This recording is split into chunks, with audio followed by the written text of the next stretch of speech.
Folks, the election is just 10 days away and things are getting more and more interesting as we speak. The last video I made about the election was when we were 20 days away from the election. I was supposed to make a video when we were 14 days away from the election, but I deleted it. Therefore, this is the video.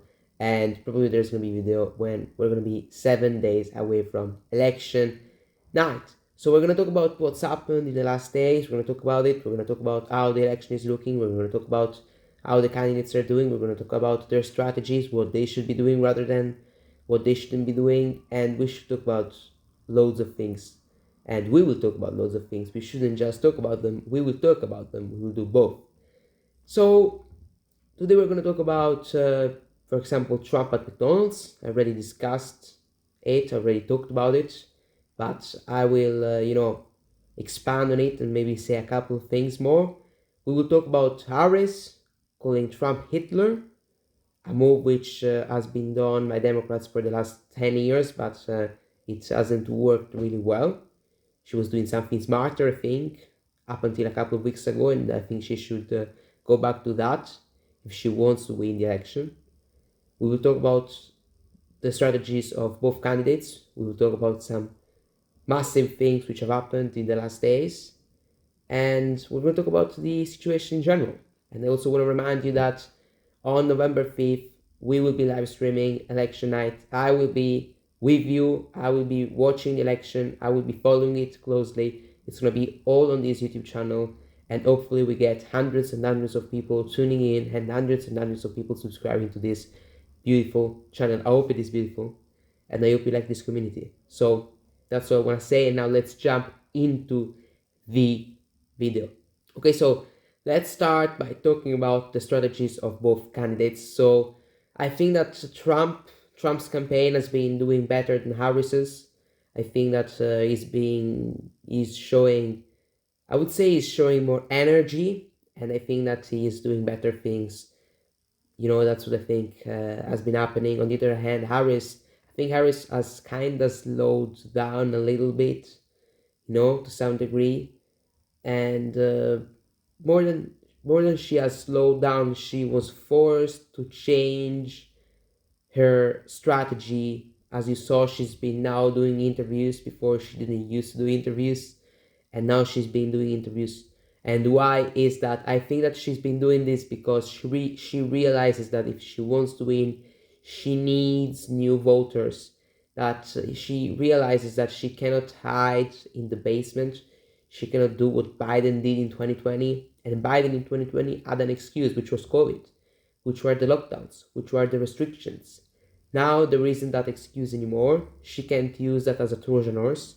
She has to go out and speak to voters directly. She has to do town halls. She has to do interviews. And she's been doing it. She's been doing them.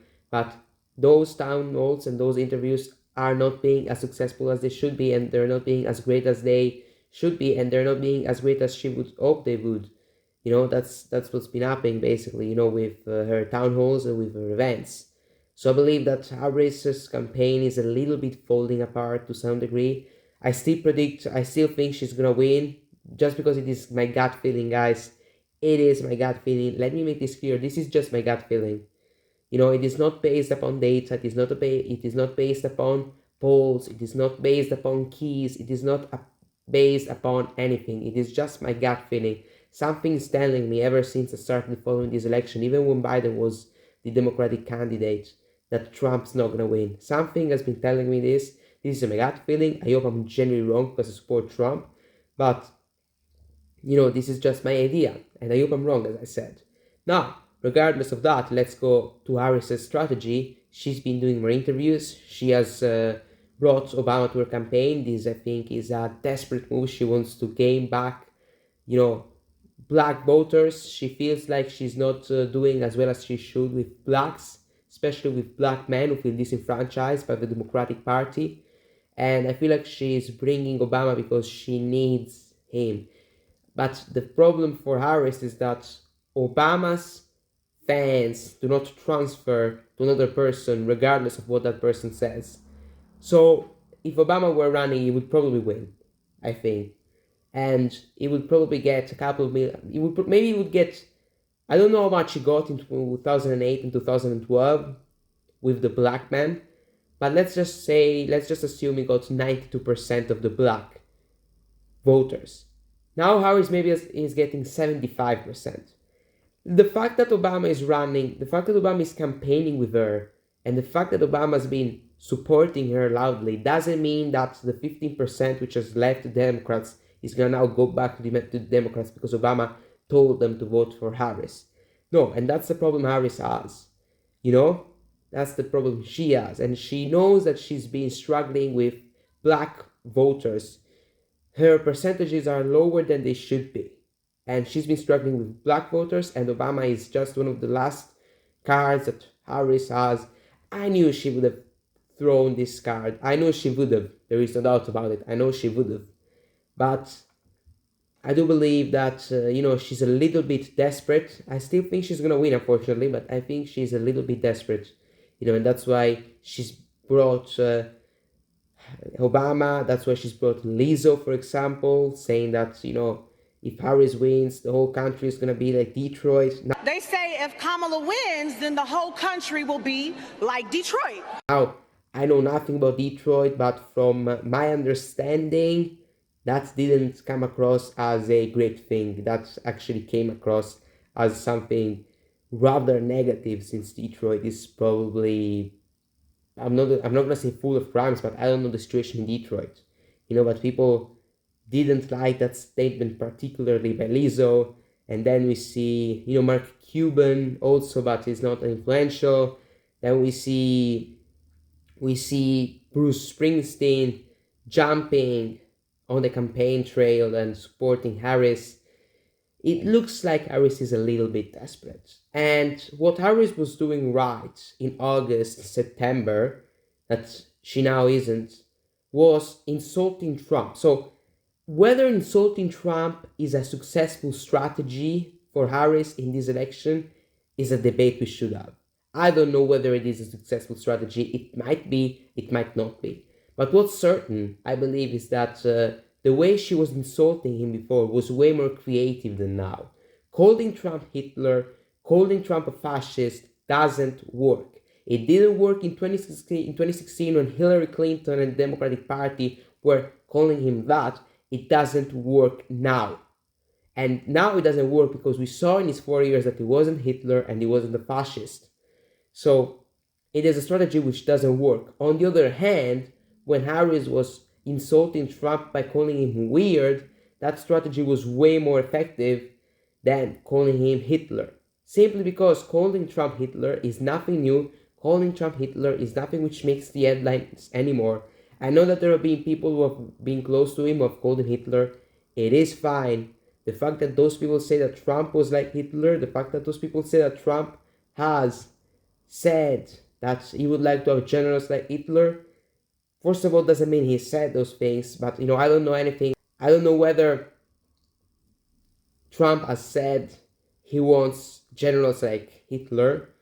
I don't know if Trump has said those things, but the fact that people close to him say that he said those things doesn't mean he said them. It is possible, however, he's never said those things in public, as far as I'm concerned at least.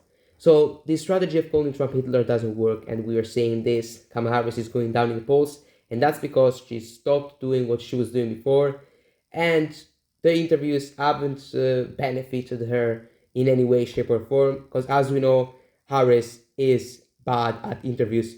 I think she can debate. I think she can be good and decent at debating, but she can't give interviews. She just can't. So we're seeing that, and we're seeing that it is clear. So that's what I believe is going on with Kamala Harris. On the other hand, with Donald Trump, things are looking better for the former president, for the 45th president. Things are looking better than a couple of months ago, I think. Trump was, destroying Biden in July, and he was chilling. He wasn't as focused as he used to be. And then he started, focusing once again on the campaign. And now he's been doing 1-2 events a day. Yesterday, I think he did 2 events, one in Nevada, one in North Carolina or Arizona. The man has still got it. The man has still got the energy. He's been doing 1 rally a day for like He's been doing one rally a day for like 1 month, and he's doing now 2 rallies a day, speaking in front of 10, 15, 20,000 people. He has done massive rallies, 108, I think, thousand people in Patro, Pennsylvania, in the site of the forced assassination attempt, where that legendary clip of him screaming "fight, fight, fight" after getting shot on his ear was filmed. Then more than 100,000 people in California, guys. In California. This is stuff of the likes we've never seen before. 108,000 people in California. In California, which is possibly the bluest state of the map. And Trump has drawn a crowd of more than 100,000 people in a state like California. Like, that's an achievement in and of itself. That's an achievement in and of itself. So, it was amazing to see that rally. It was amazing to see all of those people supporting the former president. But Trump, I think he's still got the energy. I think that his energy is amazing. It's something amazing. He's 78 years old. Let's not forget that. So I think it's a great thing, and I think he has been campaigning better than he was 2 months ago. When it comes to his strategy, the McDonald's shift, it wasn't a shift, but the McDonald's 20-minute thing was great, without a doubt, because he appealed to voters, because he was relatable, as I said, and relatability is one of the most important things you must have in order to be famous, in order to be liked, in order to be voted in an election. It is very important to be relatable, and Trump has shown he is relatable in that clip, in those moments when he was working at McDonald's. So he did a very great move. And for the people who have been saying, well, but the McDonald's was closed, I can understand why it was closed. The dude has survived 2 assassination attempts. They tried to kill him twice. They shot him. There are people who are endlessly trying to assassinate Trump. And he, is at risk. Unfortunately, it is true. He is at risk.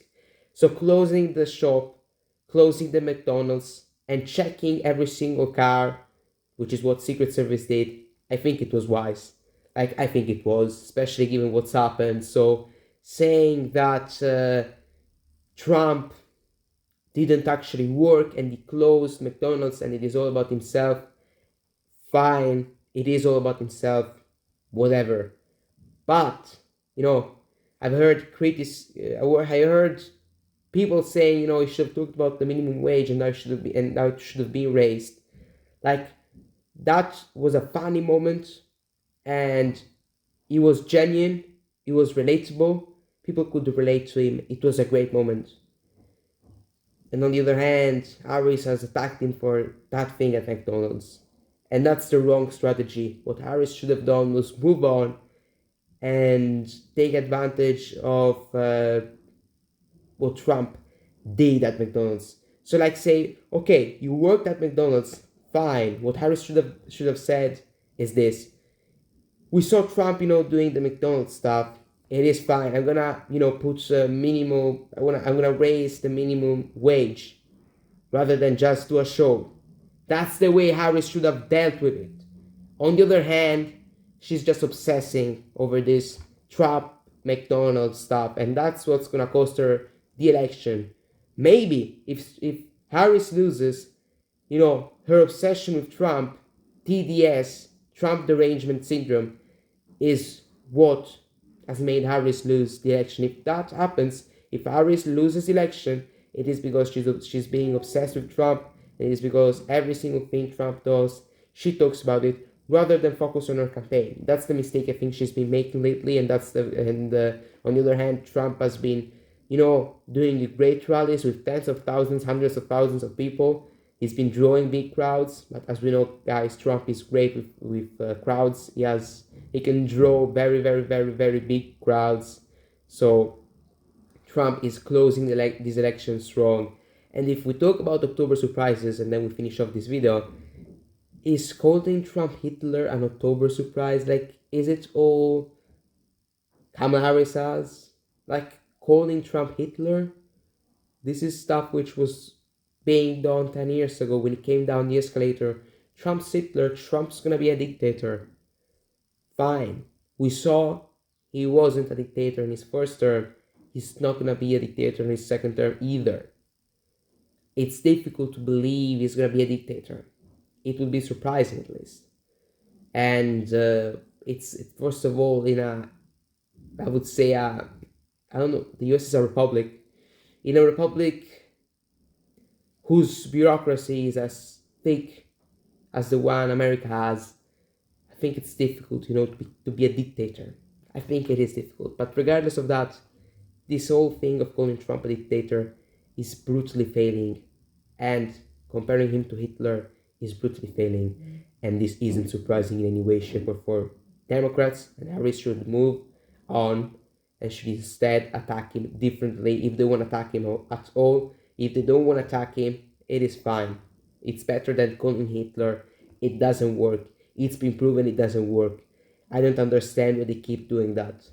Probably because they've got TDS, Trump Derangement Syndrome. But there is no reason other than that why they should keep doing this. That's what I believe. Last but not least, Tulsi Gabbard joins the Republican Party, and I really like Tulsi Gabbard. Guys, I'm not a Democrat, I'm not a Republican. I don't know what I am politically. I think that I am some sort of independent with ideas from the left and from the right. So I'm a mix of everything, even though in this election I'm biased because I'm supporting Trump, but that doesn't mean I'm a Republican.